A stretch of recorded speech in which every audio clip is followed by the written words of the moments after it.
Good evening, everybody, and welcome to the Variety Sports Network. This is the Next Left Turn. I am Josh Edwards. Uh, Aaron, the cast man, could not join us this evening because of other commitments. No problem. He's been here like every week. We just made him a full time co-host. No harm, no foul. Wish he was here to go over this big race with us. Whew! Ally 400 at Nashville. Crashville. This race was absolutely insane. Gave us a little bit of everything we were looking for. We had some bad weather. We had some good drafting. We had some bumping. We had some rubbing. We had just about everything you could ask for. And then we had a hell of a crazy finish that took forever. This 400-mile race was supposed to last like 4 hours once you include the weather and all the accidents and the 5 or 6 overtime restarts at the end. Jude, 6 hour race. I can't even remember all the details from the start of the race. So we got a lot of video clips to show you tonight because there were a lot of accidents, a lot of things to go over. But it was a good race. It was a lot of fun. It was a little boring at first, but like I said, it gave us everything we could ask for, especially at the end. There's obviously some emotions running high with a few drivers. I'm going to touch on that with you guys tonight. Like I said, plenty of clips to go over everything. We're going to try to be as quick as we can.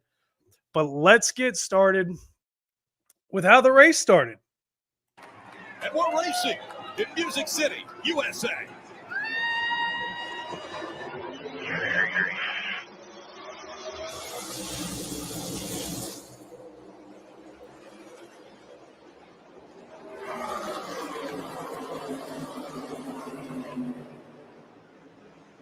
Hamlin with a very aggressive move to block Josh Berry to take that first spot. Didn't take long for Christopher Bell to also slide up in front of the 4 of Berry. And so Berry's dropped back to third and under pressure now. Here comes Larson. He's going to try to take the spot away. And that's where it started. Good, clean start today. Can't complain about any of that at all. Hamlin looked good off the bat. Bell was absolutely dominant today. It was a different type of race though. So I guess this is only like the 4th time we've raced at Nashville with the Cup Series. So there's not a whole lot of data to back it up. I know there was a race in the past that Chase Elliott won where there was rain and then they ended up running the race at night. So you can throw all the stats you had for that race out the window. But there was just so much in this race. But let's get started in it. Obviously, Bell did not take over yet. Hamlin was on the pole. Josh Berry was on the outside or starting in P2. Green flag drops. Obviously, we just saw the clip that Hamlin jumps out to the lead. Berry's there, but Chris Bell takes the second spot off of turn 2. And it's just good racing right off the bat. Lots of speed. We saw almost a break on the opening lap that was going to go 3 wide right off the bat, and thank God they didn't. They stayed 2 wide. They shuffled around a little bit, and everything, like I said, everything was very, very clean to start the race. And then we get to lap 16, and Justin Haley, we had to do a drive-through penalty to start the race because his team was caught working on the car after inspections. So they caught up. Hamlin and Bell and all the leaders caught up with him very, very early. It was about lap 16, and Hamlin really was struggling to pass Haley. It's not like Haley was blocking him real bad, but it gave him a little bit of trouble. And Bell came on the outside right next to the wall and zoomed past both of them and took the lead and never really relinquished it for the rest of stage 1. Fuel was going to last. Fuel was supposed to last 70 to 85 laps here. Probably more on that 80 to 85 is what they were realistically looking at, but 70 was like that early number to be safe throughout the race. And things just cycled through. We had our first set of pits at like lap 38, I think is when they started. And you saw cars kind of dwindle in one by one, packs of 2 and 3 together.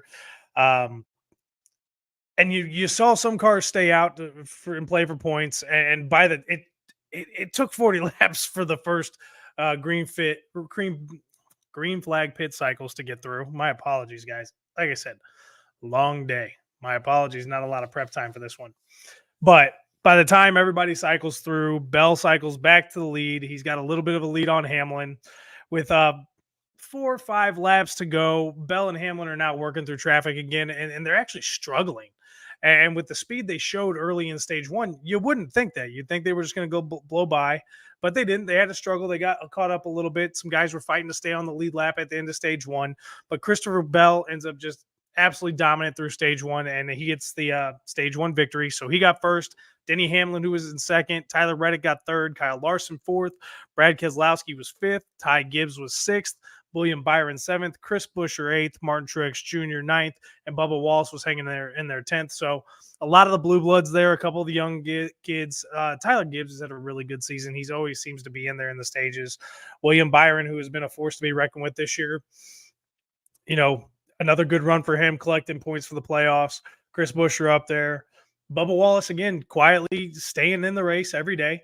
And he's been in his controversy. Obviously, there was news this week that he and I believe it was Allmendinger got into it, and Allmendinger is supposed to be, or Amarillo, excuse me, or Almarillo, however you say his name, is getting suspended.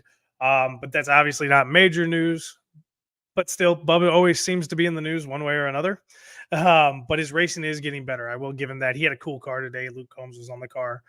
But so there wasn't a lot of action in stage one. And there's nothing wrong with that. Like I said, there wasn't a lot of data on this track that the Cup cars have been on. So they were kind of feeling each other out, much like we've seen most of this year. The aggression wasn't quite there, but boy, did it come later in the race. We get to stage two, and, Bell leads all the cars down for the first, the pit stops after stage one, and he ends up losing the race off pit road, and Hamlin gets the lead, and we get the green flag. Hamlin totally takes it into turn one. Like, there was no question about it. He just got the better start, and it was a good clean start. So Bell ends up hanging into two, and it was a lot. It was just a lot of good hard racing. We end up having it's a non-contact caution. Joe Hunter Nemechek ends up losing control, ends up down in the grass. I got a clip for that one here. Let me get this one up for you guys. Again, nothing really too exciting here on this one, but we saw this become a theme throughout the race. Pack, so struggling with his race car, just trying to find some speed. The grip isn't there.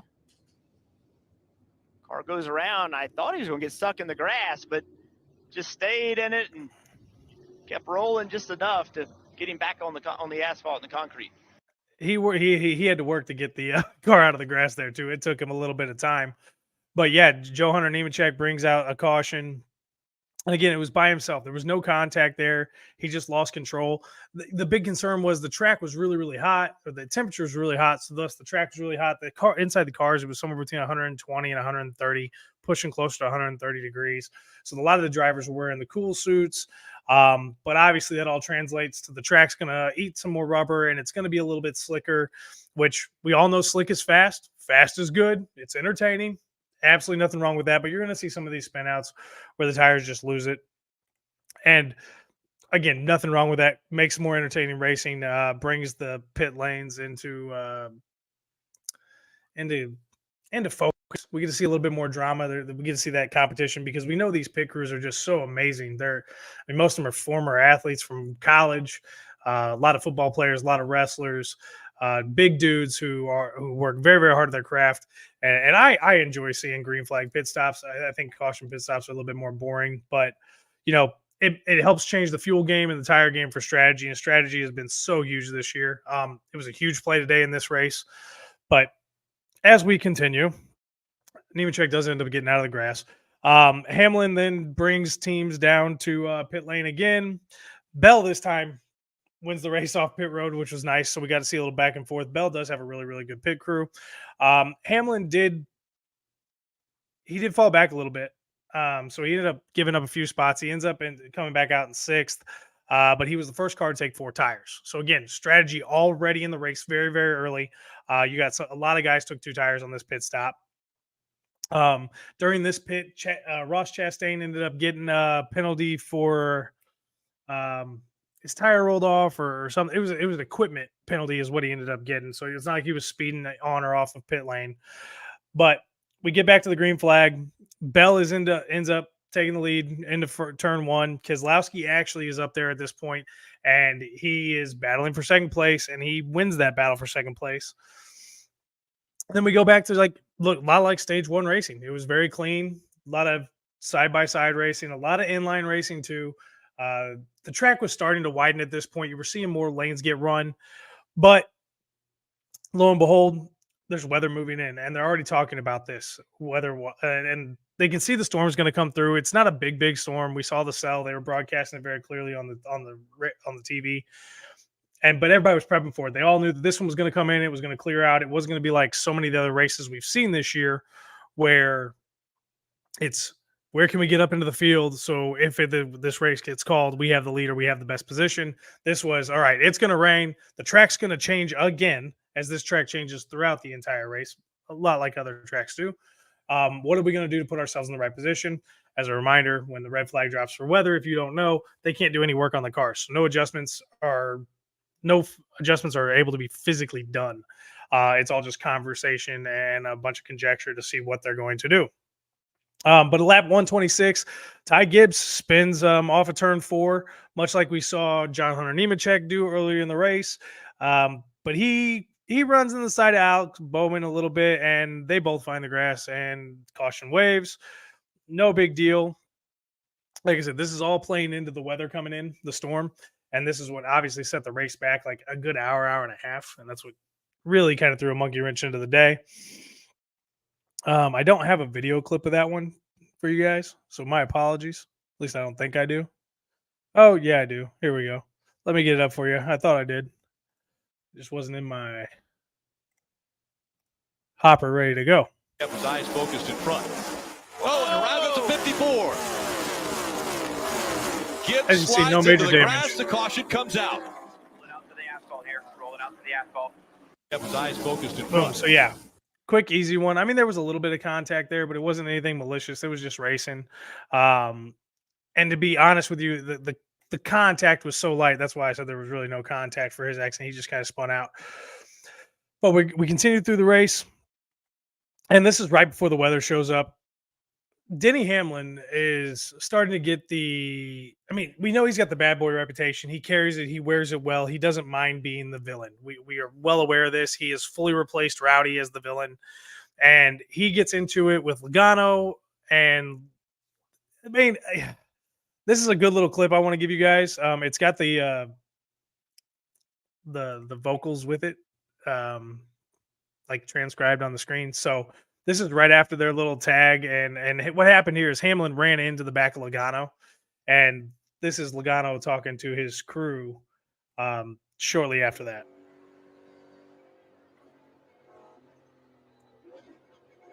It's coming. Hold on. So yeah, Logano's coming here. Gives him the bird as he drives by. So we don't see this a whole lot in NASCAR anymore. That was much of a Dale Earnhardt thing. Freaking drives through me into one. Where's he going? So yeah, Denny was pushing you in the corner, but the one that sent both of you up the track, Larson ping-ponged into him. He could have left it. He drove straight in the back of me. I ain't buying any of that. So obviously there's a little bit of tension right there early.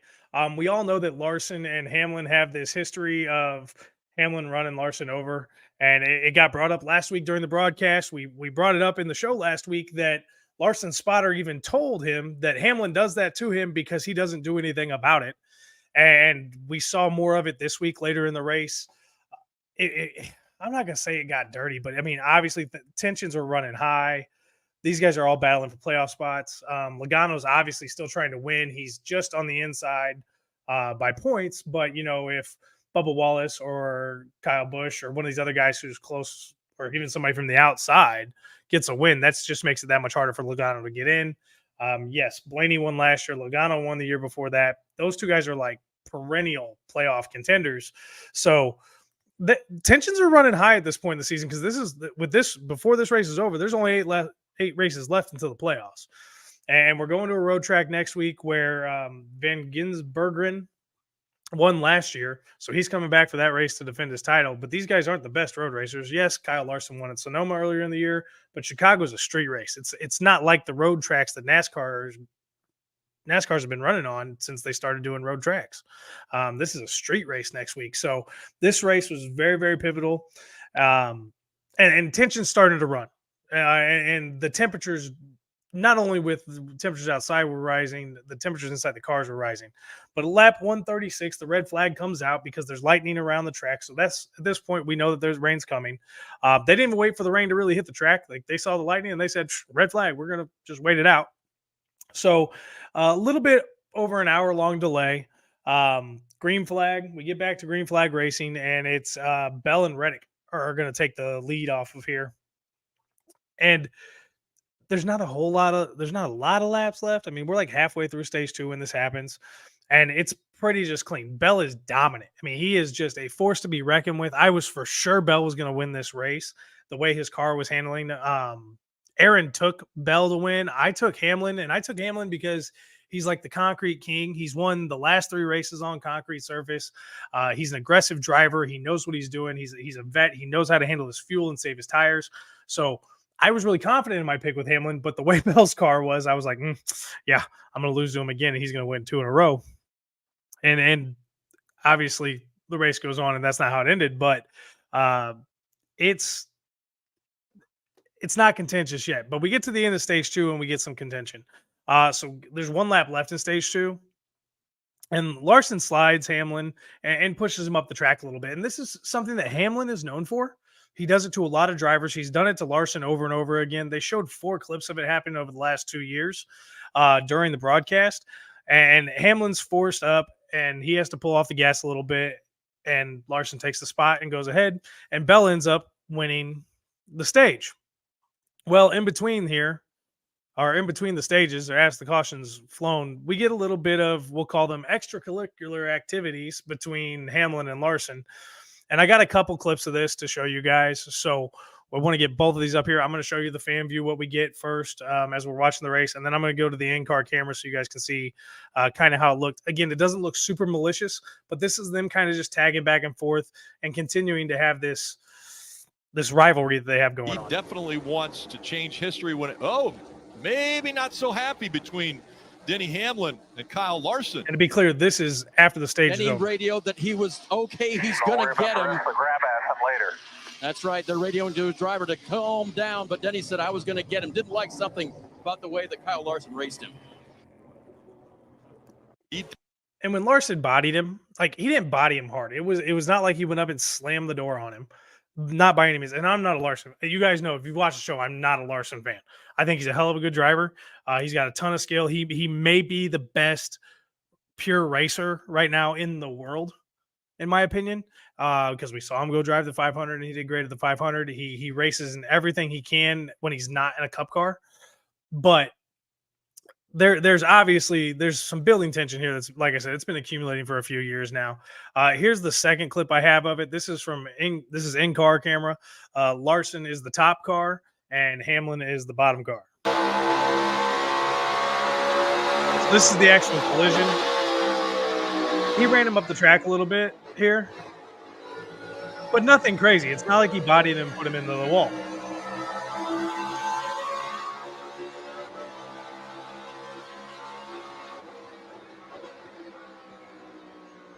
Come back down through 3 and 4.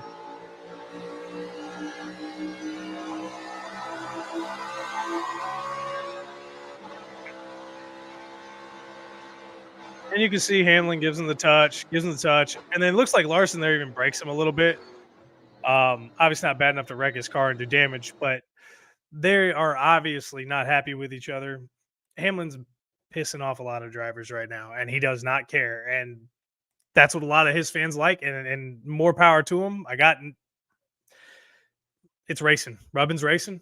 I'll stick by it. I don't care what the guy on the internet says. Rubbing is racing, and it's part of NASCAR. It always has been, always will be. It's never going to change. So we got tempers are flaring at this point, even after we've gotten through the rain delay and the temperatures have cooled down. The drivers are still hot. But at the end of stage 2, Christopher Bell wins it, so he sweeps the stages today. And Tyler Reddick gets second. Kyle Larson's up third. Denny Hamlin fourth. Brad Keselowski fifth. Chase Elliott sneaks up in there in sixth. Martin Truex Jr., who had a really, really strong day, finishes seventh in that stage. Ryan Blaney quietly gets eighth. Chris Buescher ninth. And Noah Gragson, another top 10 stage finish for him. He is making a case to find a ride for next year.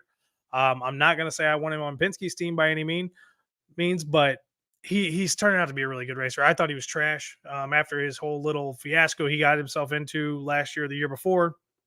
And I'll be honest with you, I wasn't really following NASCAR at that point, but I remember hearing about it in the news. And I didn't know who the guy was. So I just thought he was a trashy driver. I didn't know he was as young as he was or as new to cup racing as he was at the time. But that was how stage 2 finished. And then we get to stage 3. And it's absolutely insane for stage 3. I mean, everything happens. I mean, stage three should have been a race all of its own. I mean, all the excitement really happened in stage 3, at the end of stage 2 and going to stage 3. So green flag drops for stage 3. Bell has the lead going into turn 1. And he holds the lead, and Reddick is battling Hamlin at this point, and Reddick holds Hamlin off and keeps second. So he keeps Hamlin back there a little bit. And then, so like 10 laps later, with like 97, 98 laps to go, Corey LaJoie ends up getting into the left rear of Riley Herbst, who is a Xfinity driver who's getting some exposure in the Cup Series, and they're bringing him up. He's done a pretty good job in the lower ranking classes, but not a bad little driver. He was driving a monster car today, and he ends up tagging the wall. That brings out a caution, and no big field changes there. Nothing crazy. We get back to green flag racing because they were moving this as quick as they could. And Reddick and Bell are side by side. Bell actually misses the bottom of the track. Hamlin sticks his nose into the middle of these two guys and pushes it 3 wide. There's a little bit of contact between Bell and Hamlin, and I'm thinking, oh my gosh, Hamlin is just trying to light the world on fire today. And what ends up happening is Eric Jones ends up hitting the wall, and another caution comes out. And this is where we just start seeing a series of cautions. I mean, I don't know how many cautions we had by the end of the race. Like I said, not a lot of time to prep for this one because I wasn't keeping count throughout the race. But it was just caution after caution after caution, which led us to our victor at the end of the race. But they get that one cleaned up real quick, and green flag drops again, and we're back to Reddick and Bell side by side down the front. But they say side by side for several laps. Nobody gets the clear-cut lead here, and they're just, again, it's good racing. It's good side by side racing, running around this 1 1/3 mile track. I mean, to me, this track feels like a Kansas, I guess, would be the best way for me to describe it watching it, with my limited NASCAR knowledge on a lot of these tracks. But it was fast. I mean, it's a fast track. For 1 1/3 it was fast. It's a fun track. But we get to 89 laps to go, and we get another caution. And this is Chase Elliott spins out. And I do have a clip of this one.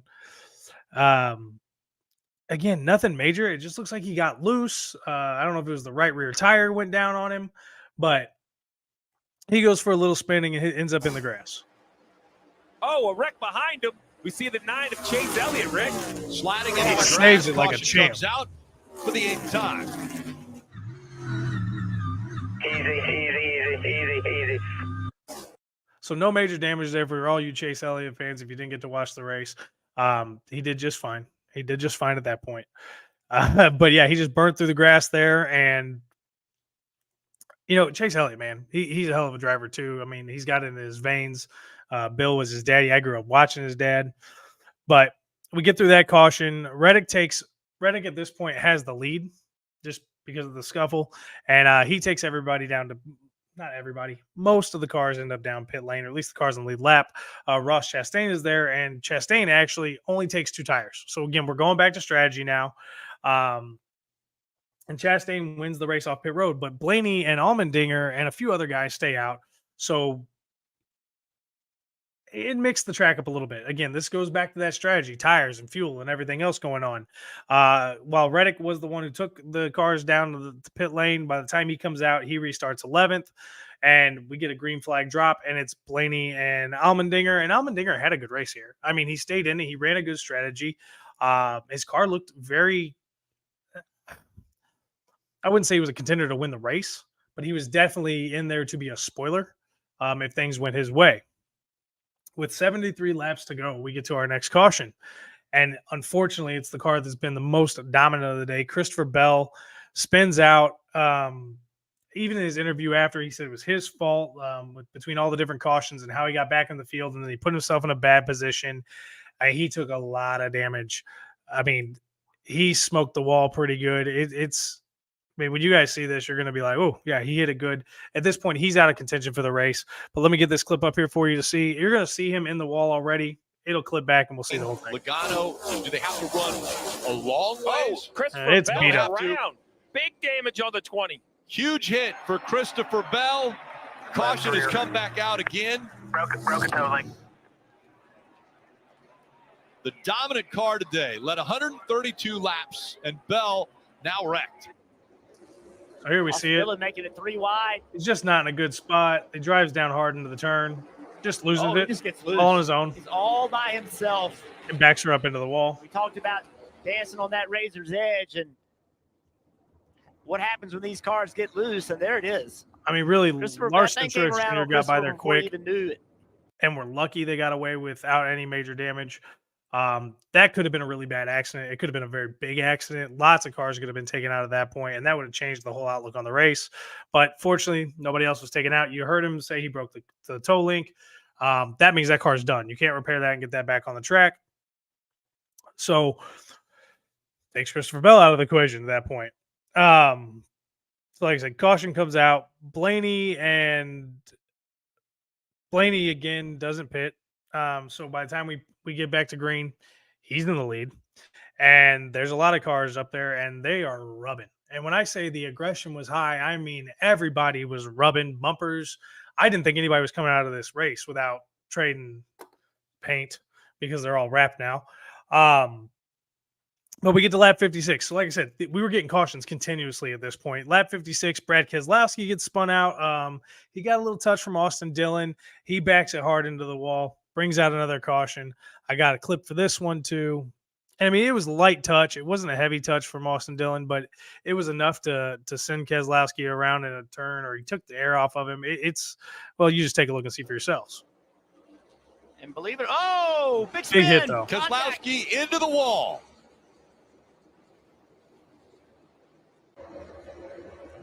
You see the little touch, but obviously they're going into the turn. So that Came down on Dillon. Must have thought he had him cleared.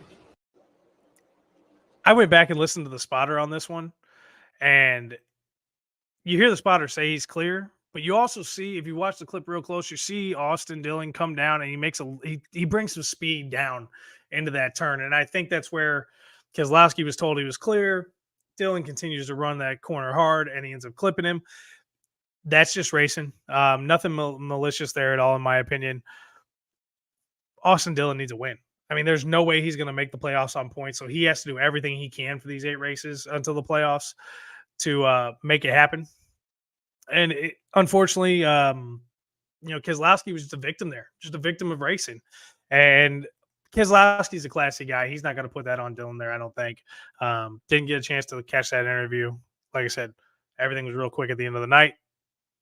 But we continue on. At this point, Carson Hocevar, and this is very shortly after, Carson Hocevar and Harrison Burton get into it. And I don't have a clip that shows everything leading up to this, but you can tell that there was some retribution going on here in this clip. And I'm not really sure. Oh, I must have deleted that. No, I got it right here. Here it is. This is going to be in-car views because I don't have the outside view of it. But there's, like I said, there was obviously some tension build up here. Actually, what we're going to see here is Harrison Burton and Todd Gilliland, just because that's going to give us the best view of everything, or the best view that they could get us at the point for my video provider online. Here we go.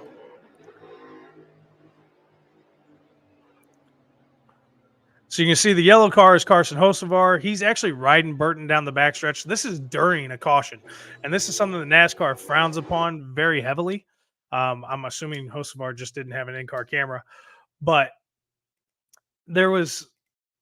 so going into this caution on the backstretch, everybody's slowing down except for Hocevar, and he is just plowing straight ahead, and he obviously slows up before he gets to Burton because he's not trying to take Burton out in the middle of the caution anyways, because that's going to be a red flag all over the place for him, or I guess a black flag in racing.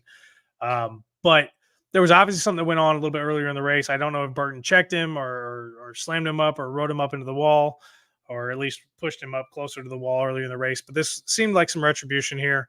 It was talked about in the commentary during the race that NASCAR is probably going to take a second look at that, and we'll see if something comes up tomorrow or Tuesday or in the coming days where Hostafar gets any kind of discipline on that one.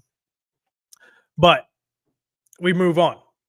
At this point, it's Blaney and Chastain are up front, and it's so aggressive at this point in the race. Blaney and Chastain are side by side when the green flag drops.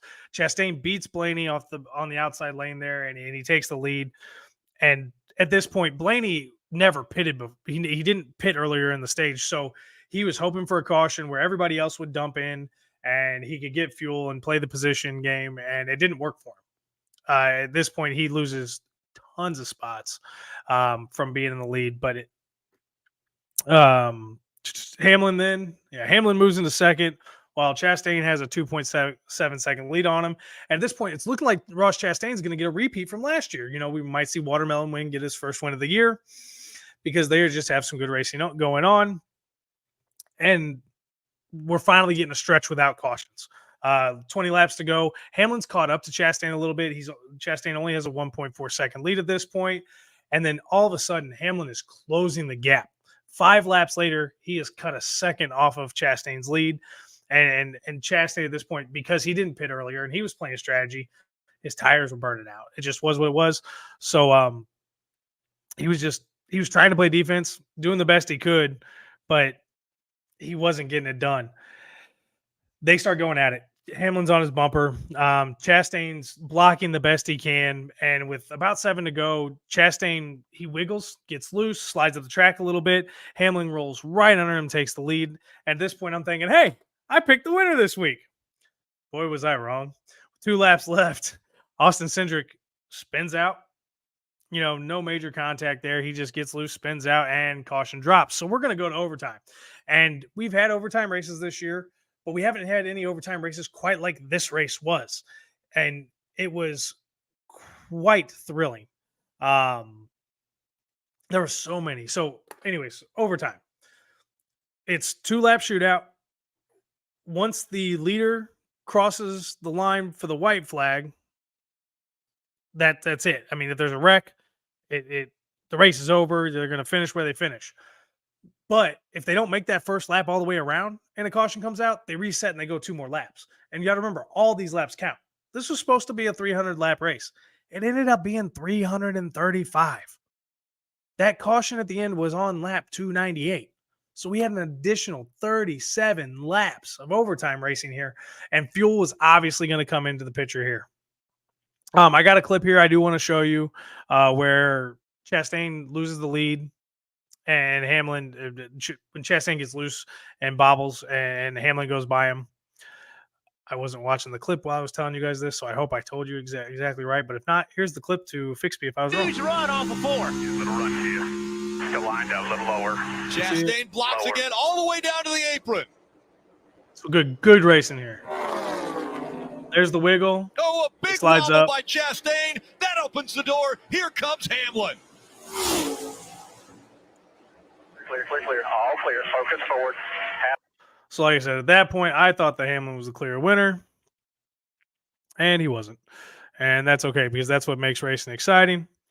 So we end up going into overtime at this point, and there's a bunch of restarts here. So Hamlin and Chastain get the restart. They're side by side in turn 1. Larson's in 3rd place at this point, and Larson's going to get clean air because we all know how these cars run. They run so much faster, so much better in clean air. Larson goes down low, and when he goes down low, he ends up bouncing the car. So the yellow line on the bottom of the track at this track, it's not on the banked part of the track. It's actually down the flat part of the apron. So Larson goes down and gets as low as he can, and Larson ends up clipping the apron and loses control of the car and comes up, and then he ends up clipping Chastain and putting Chastain on the wall. We get another caution. Kyle Busch also is involved in this accident here. And this is going to bring us up to a little sidebar conversation we're going to have, but I want to show you guys this clip. I mean, again, this is racing for the win. I don't blame Larson for this. I'm not defending him by any means, but let's take a look at it. You can see how he barely gets below the yellow line. So it's not like he was being overly aggressive and not using any kind of caution at all. We see Larson right here. A big push by the 5, and up the racetrack, he catches the 1. Chastain into the wall. This is Kyle Busch right here. Keep this in mind. So watch this one more time real quick. This is Kyle Busch. By the Larson 5, gets and up the racetrack, he catches the 1. Busch is here. Look at all these cars fast. Big cut. This comes up to be a big bit of conversation in the middle of the race, and it would have lasted longer if the race would have finished on the next overtime, but it doesn't. So I got the other, you guys know I love these in-car angles. I got the other in-car angle of what happened with Larson. This is why I don't blame him. It was just good, clean racing, in my opinion. He made a mistake, though. He made a mistake. Chastain is going to be up here in the top. Larson's down here in the bottom. Obviously, we can see Hamlin's right there, and then Kyle Busch is up here on the right.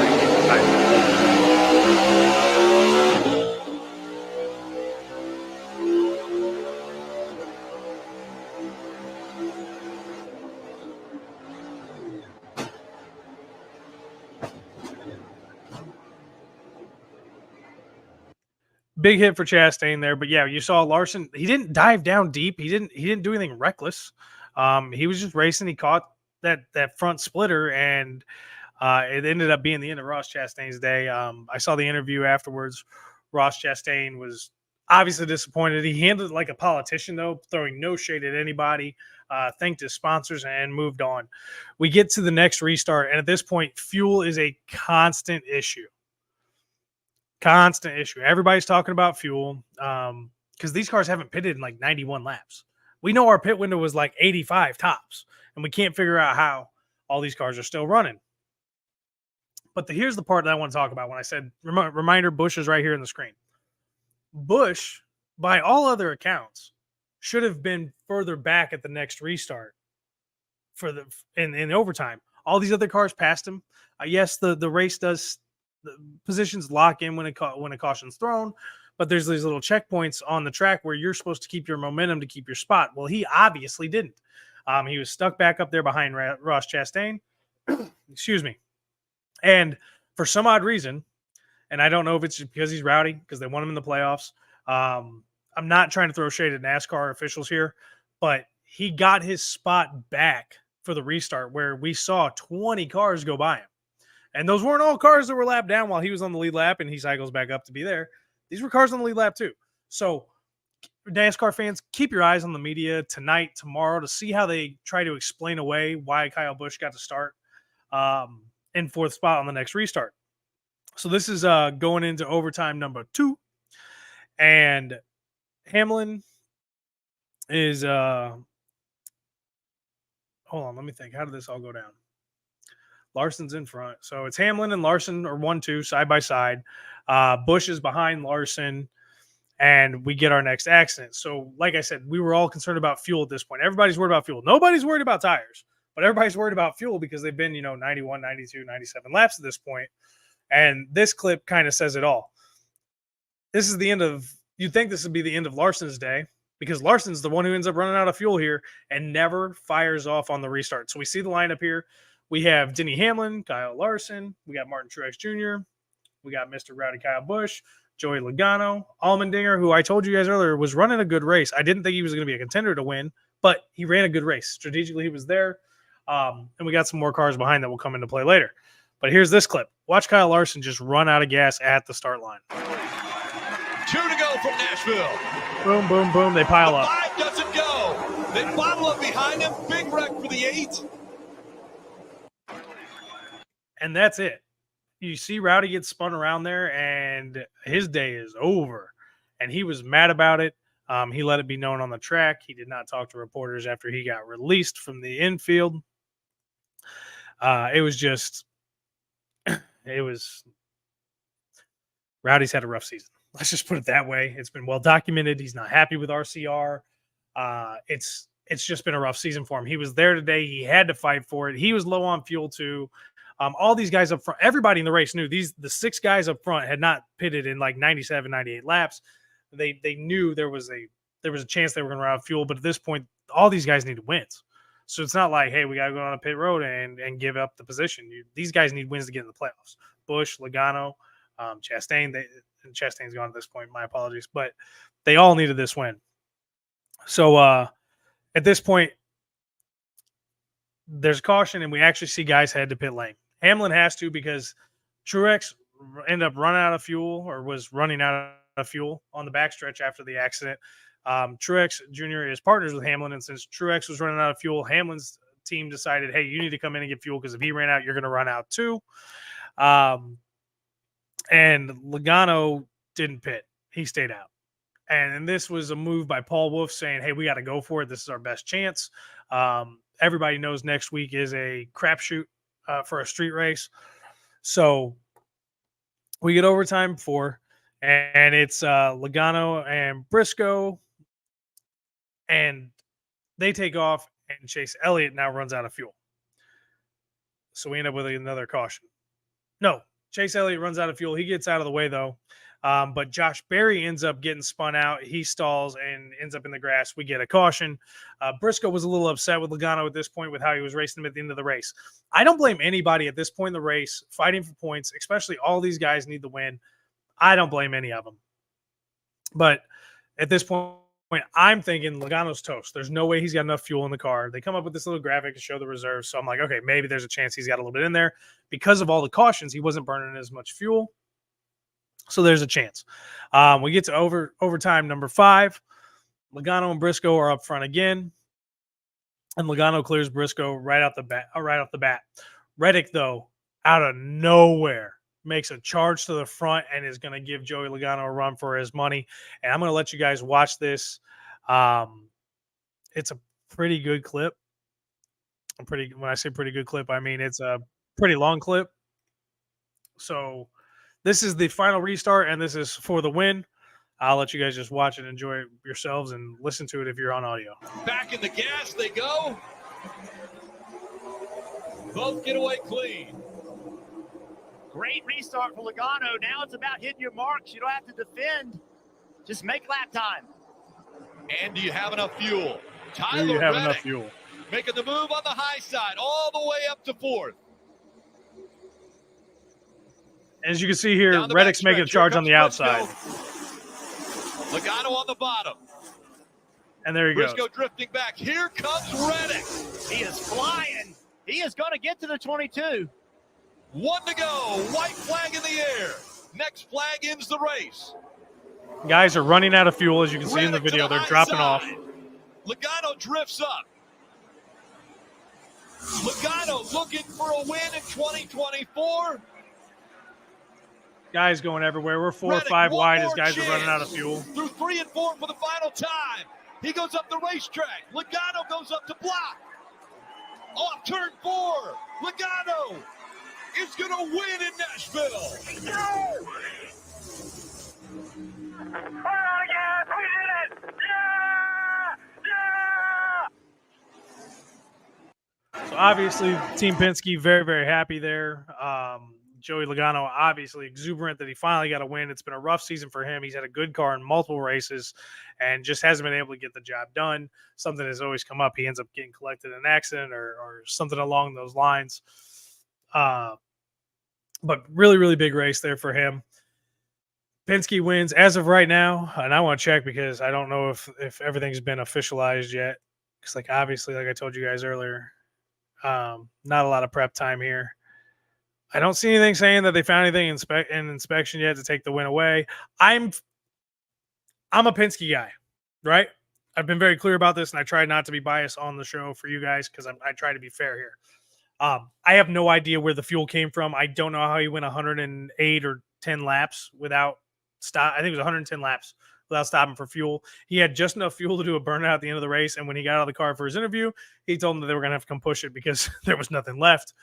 He said it actually died on him as he crossed the finish line. So if that finish line would have been another 100 yards out, we would have seen either Tyler Reddick or Zane Smith with the win, and Logano probably would have finished somewhere in the top 10. But lo and behold, Logano gets the win. Ford pulls off another one.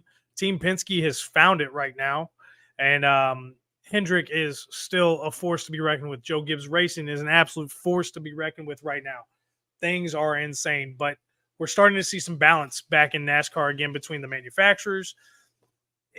It's crazy. So with this win, Joey Logano locks himself into the playoffs. Let me see if I can get the standings up here. Like I said, I don't know if they are set up yet or if they finalized everything. Standings, here we go. Let's see here. Playoff picture. Let me see here. So, no, they haven't even got it updated yet, guys, because they don't have Logano locked in. But as far as I know, Bubba Wallace is still the first car on the outside looking in. Chase Briscoe is probably still on the outside looking in. We know Kyle Busch is going to be on the outside looking in. Barry will be Gilliland. So I don't see much of a change here because it's Ty Gibbs, Ross Chastain, Martin Truex Jr., Chris Buescher, Alex Bowman, and Joey Logano were the last 6 in that didn't have a win. But now with Logano's win, he's there. So let me give you guys the final finishing up for this race here. Logano with the win. Zane Smith, best finish of his career, gets second. Tyler Reddick, disappointing third with that charge he had at the end. Ryan Preece, fourth. Chris Buescher, fifth. Ryan Blaney, sixth somehow. Bubba Wallace gets seventh. Kyle Larson ends up eighth. Daniel Hemrick, ninth. Noah Gragson, 10. AJ Allmendinger, 11th. Denny Hamlin comes from the dead and finishes 12th. Justin Haley, 13th. Alex Bowman, 14th. Austin Cindric, who got into trouble there before the overtime, finishes 15th. Hocevar, 16th. Gilliland, another good top 20 for him, 17th. Chase Elliott down to 18th. William Byron, 19th. Corey LaJoie, 20th. Chase Briscoe, 21st. Daniel Suarez, 22nd. Ty Gibbs, 23rd. Martin Truex Jr., super disappointing for him today, 24th. Brad Keselowski, 25th. Josh Berry, again, gets burnt out at the end of the race, 26th. Kyle Busch, 27th. Harrison Burton, 28th. Corey Heim, 29th. Ricky Stenhouse Jr., 30th. John Hunter Nemechek, 31st. Austin Dillon, 32nd. Ross Chastain, 33rd. Eric Jones, 34th. Michael McDowell, 35th. Christopher Bell, 36th. Riley Herbst, 37th. And Chad Fincham, who I think this was like his 7th overall NASCAR race, finishes 38th and brings up the end of the field. We had a couple extra drivers this week, so that's nice. Always makes things a little bit more interesting. But guys, what a race. That third stage and the overtime was absolutely insane. I don't know how the fuel worked out. The tires seemed to hang on somehow. This race defied all odds. That's all I can say. Just absolutely insane. Like I don't know how they got it to work. But next week, we head to Chicago. It's the street race again. This is the race that Shane Van Gisbergen, I don't know how to say his name. I just don't know the pronunciation. No offense to him. He's a hell of a road racer for sure. But next week we're in Chicago for a bunch of mileage, I'm sure here. The race starts at 4:30 Eastern time. It's the Grant Park 165. Qualifying will be on Saturday at 1:30 Eastern. Practice at 12:30 Eastern. Those will both be on USA. The race will be on NBC next week. And yes, this week it was on NBC, but because of the weather delay, it had to bump to USA because of one of the Olympic qualifying broadcasts were on. So, another good race. I don't know how Chicago's going to be. It was a good race last year. It was a lot of fun. Obviously, they decided to go back for this. It's a crazy-looking track, that's for sure. I guess it's our only true street race. It's 75 laps, 165 miles. It's in the heart of Chicago. It's in Grant Park, which is why it's called the Grant Park 165. So next week, Aaron will be here. He's already texted me and told me he will be here next week. So you guys won't have to be stuck with me by myself. I know it's a little more fun when he's here, but I try to make sure I hit all the highlights for you guys. I apologize. It wasn't a little more in depth, but the race did end, 35 minutes before the show started. So thank you for bearing with me. All you guys that were here tonight. I see a bunch of you were in the show live. I greatly appreciate it. Don't ever hesitate to get into the comments and ask a question or tell me that I missed something in the race, or maybe there's a detail that I missed about an accident or wreck or some kind of exchange. But we're definitely going to be looking at Larson and Hamlin the rest of the year. I think we're going to see Logano chill out now that he has got a win under his belt and he's locked in the playoffs. But we got 7 races left till playoff time. It's a really weird schedule going into the next 2 months too. So let me give you this real quick before I leave. So July 7th, next Sunday, we have the race, the Chicago Street Race. Then a week later, we have the race at the Poconos. So it's one race this year, 160 laps, 400 miles. And then we go back to IMS for the Brickyard 400, the way it's supposed to be ran, not the Brickyard Roval. So that's 400 miles and another 160 laps. So we get identical laps and mileage there for back-to-back weeks. Then we get a week off, and we have the Cookout 400 at Richmond. Then we have the Firekeepers Casino 400 in Michigan. And then we have the Coke Zero Sugar 400 at Daytona, which is a night race. That's a Saturday night race. We will still do the show Sunday evening, just so you guys know. The Cookout 400 is a Sunday night race, so I know that's a month out, but just to give you guys a heads up, I don't know if we're going to go that night. I got to talk to Aaron and see what his schedule will allow for. That's going to be a late one because that's 400 laps, 300 miles. Richmond's going to tend to be a little bit of a longer race, I'm sure. So for the next 2 months, we only have 6 races. We got quite a bit of time off. I guess we have 2 weeks off. So they're probably taking the Olympics off. That's probably what it is, because we're going to race on July 21st, and then we won't race again until August 11th. So I'm almost sure that means we're taking all of the Olympics off. We'll get a couple weeks break there. And then we'll be in the heart of the playoffs after the Cookout Southern 500 at Darlington. And then it's on like Donkey Kong for 3 months, ladies and gentlemen. So get ready to get locked in. It's going to be fun. There are some schedule changes coming to the NASCAR schedule, apparently. From what I've heard, Atlanta is going to be out of the playoffs. Homestead's going to be out of the playoffs. And I can't remember the other race that's going to be out of the playoffs, but they're talking about putting WWT into the playoffs along with Darlington, and I don't remember the other one. For the life of me, I can't remember off the top of my head. But so there's going to be some changes for next year's schedule, so we look forward to that. When I get more details on that, we'll make sure we go over that with you. But ladies and gentlemen, thank you so much. I hope you all have a blessed week. Again, I can't thank you enough for joining me to go over the race and spend some time with me. If you guys need anything, make sure you reach out to the Variety Sports Network. Check out the 7th inning stretch on Thursday nights. 5-hole is our hockey coverage. I think they're having a end of the year special tomorrow night. If you're a St. Louis person, catch the 314 show on Wednesday nights. We're going to have a bunch of clips coming out for that one. The Saturday Showdown is back. I think it's going to be on Tuesday nights. So we're pumping out a lot of great content right now for everybody. Make sure you message us. Tell us what you're looking for. If we're missing something, tell us you want coverage on it. We are the Variety Sports Network for a reason. Make sure you check out Wrecked with Ranger. He does all of our esports stuff. I know he dropped a WWE episode this week, so that was something different for him because I know he's been covering Madden and NBA for the whole season. So make sure you check out Wrecked with Ranger. His show drops on Saturday nights. Guys, we got so much coming back with football coming in the season. We're gonna have Talking the Gridiron is gonna be back too. Double will probably return in the fall. So keep on trucking. Go ahead and supply. Tell your friends about us. If you guys want us to cover something, want us to look into something, please let us know. Follow us on Facebook. Subscribe on YouTube. Follow us on the X, the Twitter thing, and look for us everywhere you can. And for all you audio listeners, we're on Apple. We're on Spotify. You can find all of our content there if you need to listen to us while you're out on your workout, your jog, or you can't pull up the videos on YouTube while you're at work. You want to listen to us. Again, thanks so much, everybody. I hope you all have a blessed week, and we'll see you next weekend.